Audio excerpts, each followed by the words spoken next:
I took a $40,000 loan to save my best friend's life. He recovered, promised to pay me back, then disappeared.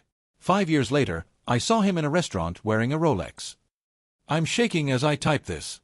I'm sitting in my car outside the restaurant, and I just did something I never thought I'd have the courage to do.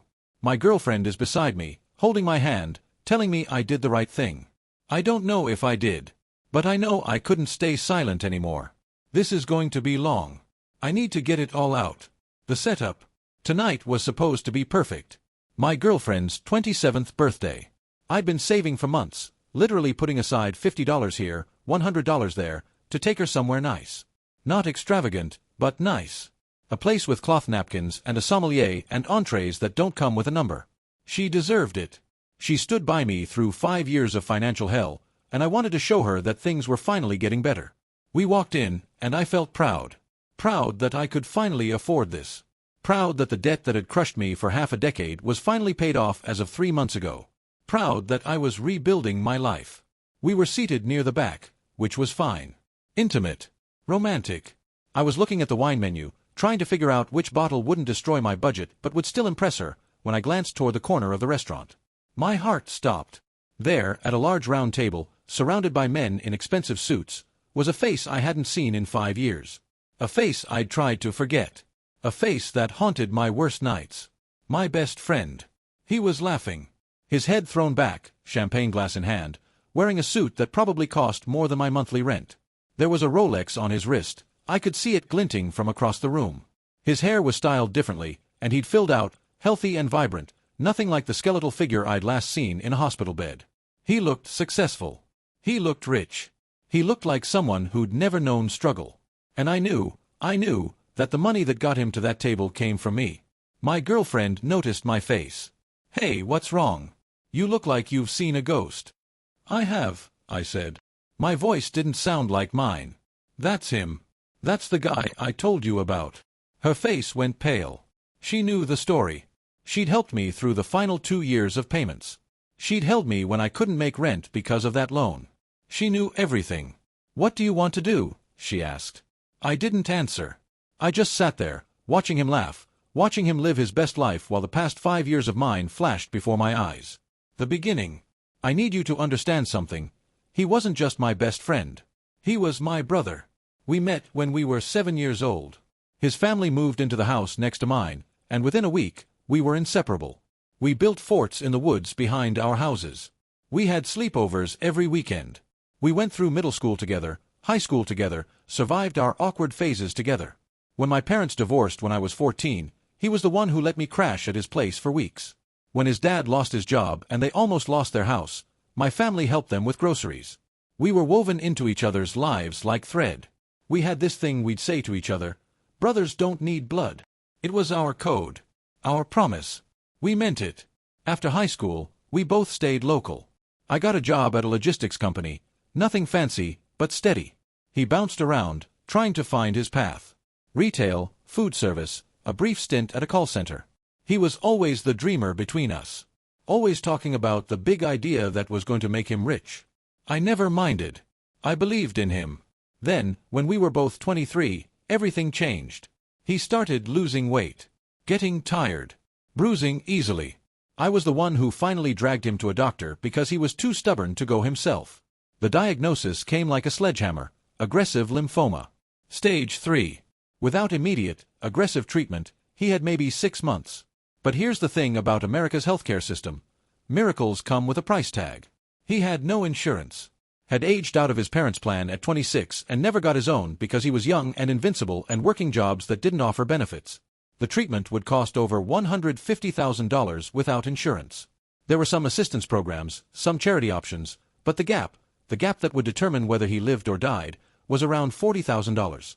His family didn't have it. My family didn't have it. But I could get it. The sacrifice. I didn't think twice.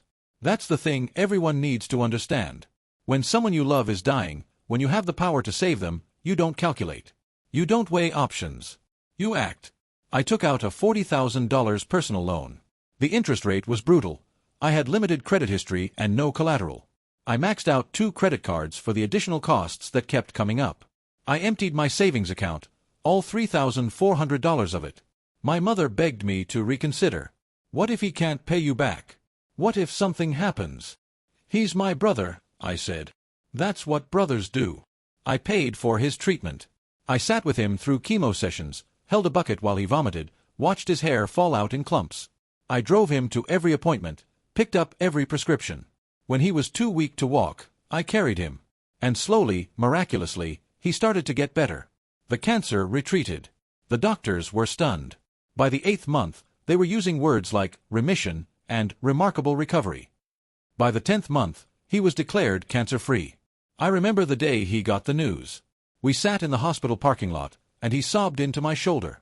"You saved my life," he said. "I'm going to pay you back every cent. I swear on everything. You gave me my life back. I'll never forget this. Just give me time to get back on my feet." I hugged him and told him not to worry about it.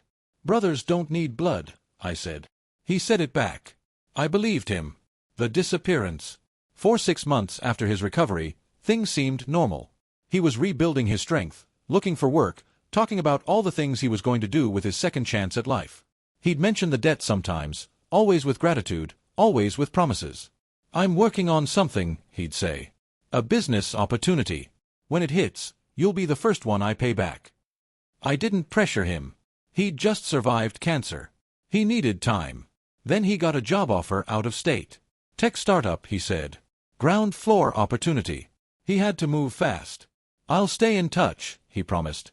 "This is going to change everything. When I make it, I'm paying you back double." I helped him pack. I drove him to the airport. I hugged him goodbye. The calls came frequently at first. Every few days, then every week. He was busy, he said. The job was demanding. But things were good.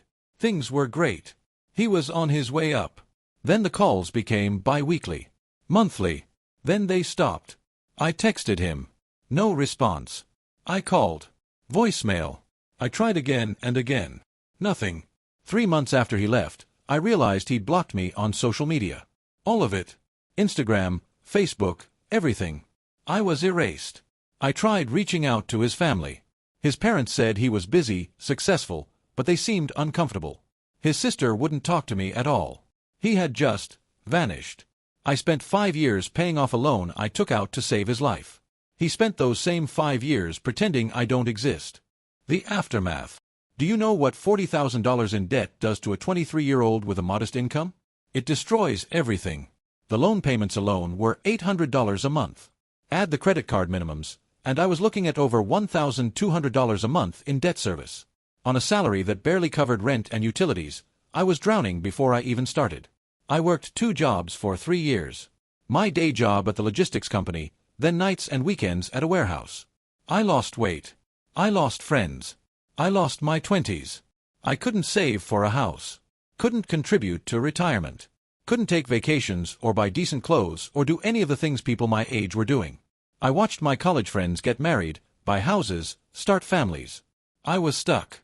My credit score tanked because a few times, I had to choose between making a loan payment and eating. Every time I missed a payment, the interest compounded. The $40,000 became $60,000 by the time I finally paid it off. I met my girlfriend 3 years into this nightmare. She's an angel. She saw me at my worst, working 70-hour weeks, eating ramen for dinner, crying into my pillow at 2 a.m. because I didn't know how I was going to make it through another month. She stayed anyway. When I finally made that last payment 3 months ago, I broke down completely. I was 28 years old, and I was finally free. But the scars remained. The years I lost remained. The betrayal remained. I didn't save him for the money. I saved him because he was my brother. But he took the money anyway. He took everything I had and disappeared. The confrontation. Back to tonight. I sat at that table, staring at him across the restaurant, and something shifted inside me.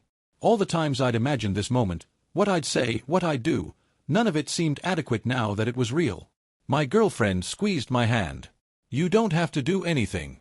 We can leave. We can have a beautiful dinner somewhere else." But I shook my head. If I leave now, I'll never forgive myself. I stood up. My legs were shaking, but I walked across that restaurant like I was walking to war. Every step felt like a mile. As I approached his table, one of his business partners noticed me first. He smiled politely, assuming I was a waiter or someone asking for directions. Then my former best friend turned around. His face went white. Absolutely white. Like he'd seen death itself. "Hey," I said. My voice was steady. "I don't know how. Long time no see." He stared at me for a long moment. Then he did something that broke what was left of my heart. He put on a confused expression and said, "I'm sorry, do I know you?" He looked right at me and said, "I'm sorry, do I know you?" I saved his life. He was going to die, and I saved him. And he asked if he knew me. The audacity. The sheer, breathtaking audacity. I didn't flinch. "Yeah, you know me. I'm the guy who paid $40,000 so you wouldn't die of cancer. Ring any bells?" The table went silent. His business partners exchanged confused looks.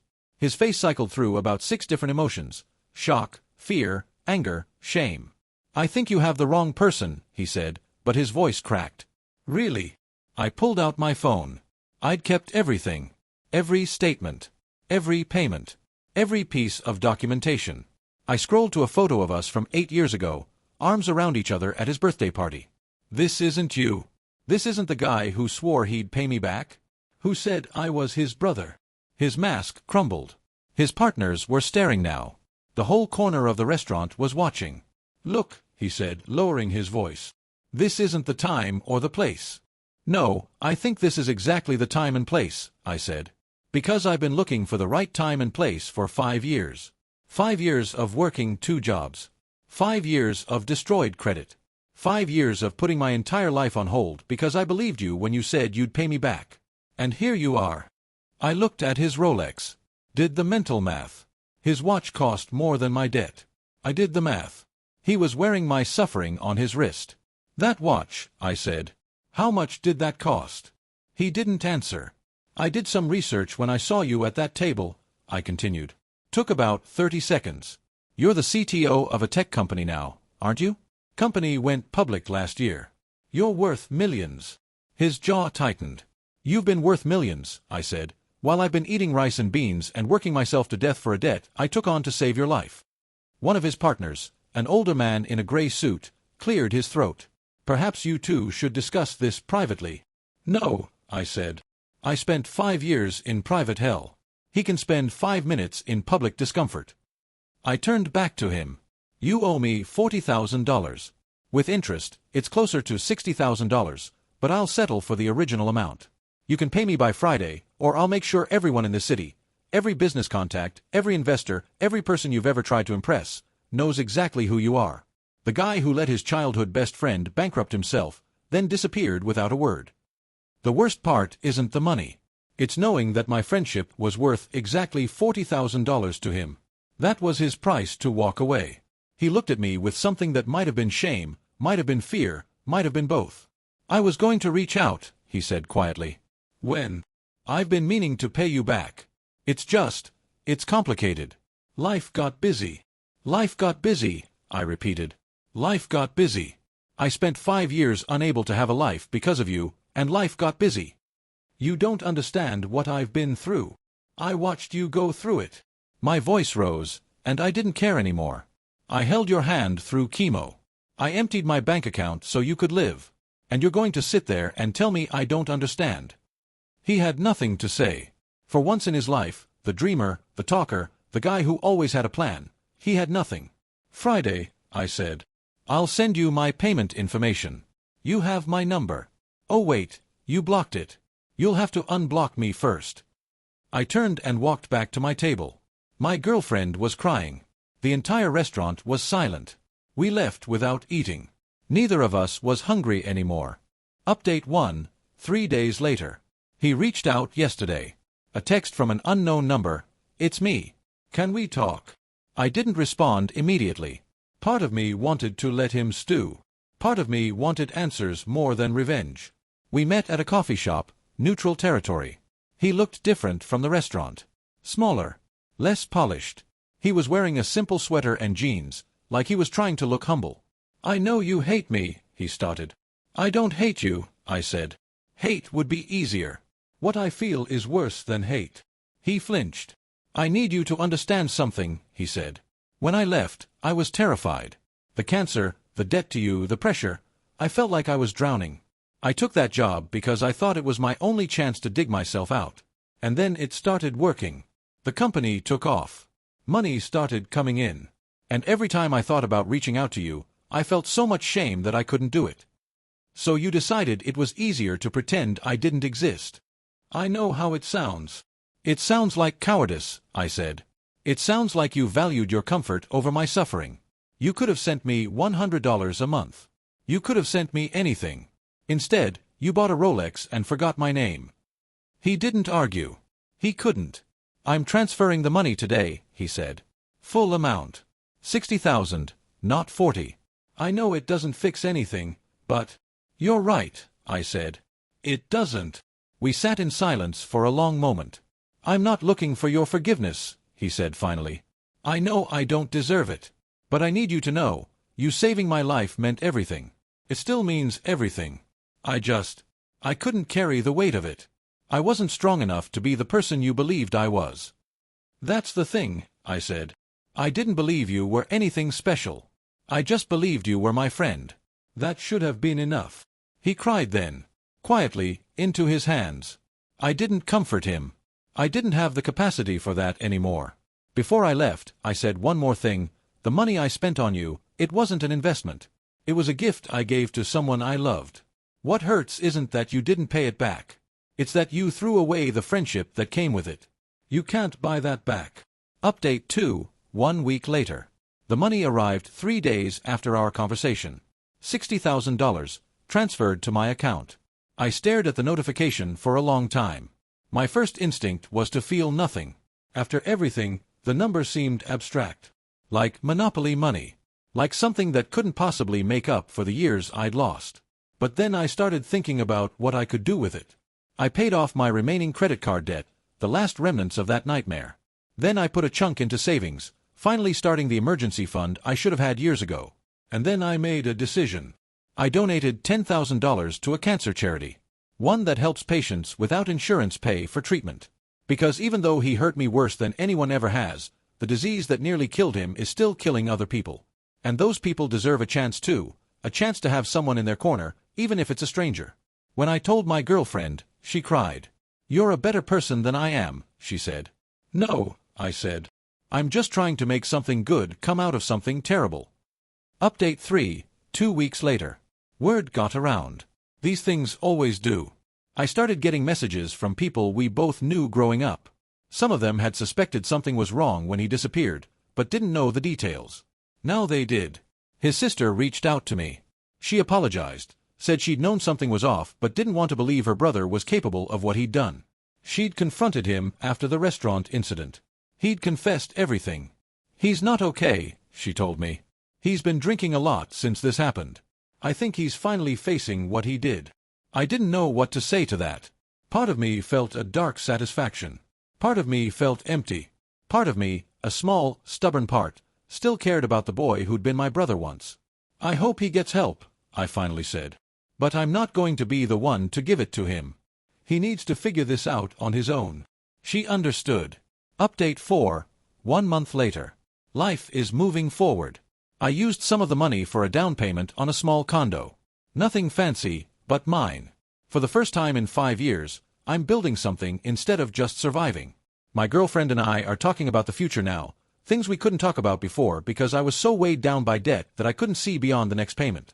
Marriage, kids, a life. I still think about him sometimes. Usually late at night, when the apartment is quiet and my mind wanders to dark places. I wonder if he thinks about me too. I wonder if the shame ever fades or if it just gets heavier. I got a letter from him last week. Handwritten, 5 pages. An apology, an explanation, a plea for forgiveness. He talked about his own struggles, mental health issues he'd never addressed, the survivor's guilt that made him run, the self-loathing that made it impossible to face me. It was honest. It was raw. It was the most real he'd been with me since before the cancer. I read it 3 times. Then I put it in a drawer and didn't respond. Maybe someday I will. Maybe forgiveness is something I'll be capable of when the wounds have healed more. But right now, I'm focused on rebuilding what was destroyed. Final update, 3 months later. Someone asked me recently if I regret saving him. If I could go back, Knowing everything that would happen, would I still take out that loan? The question kept me up all night. Here's what I finally realized. I don't regret saving him. I regret trusting him with the aftermath. There's a difference. If I'd let him die, I wouldn't be me anymore. The person I was at 23, the person who believed in loyalty, in sacrifice, in being there for the people you love, he would have died too. Some debts you pay to stay human. But I've learned something important. You can love someone with everything you have and still not know them at all. The version of him I saved, the brother, the dreamer, the guy I would have done anything for, maybe that version only existed in my head. Or maybe it existed once and money killed it. I don't know. What I do know is this: I survived. 5 years of hell, and I survived. And I'm better for it in ways I never expected. I know my own strength now. I know what I'm capable of enduring. I know that I can face the worst and come out the other side. He bought his life with my money and my trust. He paid back the money. The trust is gone forever. Some debts can't be repaid. But here's the thing about trust: when someone destroys it, they don't just take something from you. They give you something too: clarity. I know now who I am and what I value. I know that I'm the kind of person who will sacrifice everything for someone I love, and I know that's a strength, not a weakness, even when it costs me. I hope he finds peace. I really do. I hope the money he's making fills whatever hole made him run. I hope someday he can look in the mirror without seeing the friend he abandoned. But he'll do it without me. I've got my own life to live now.